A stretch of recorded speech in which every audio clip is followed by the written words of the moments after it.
You ask Tiger to calculate. This deals with linear inequalities with one unknown. The final result is m equal or greater than 4. Let's solve it step by step. Swap sides.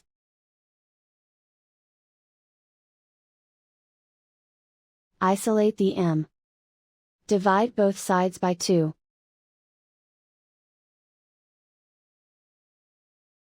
Simplify the fraction.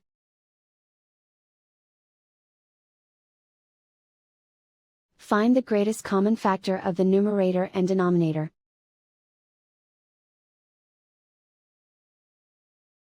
Factor out and cancel the greatest common factor.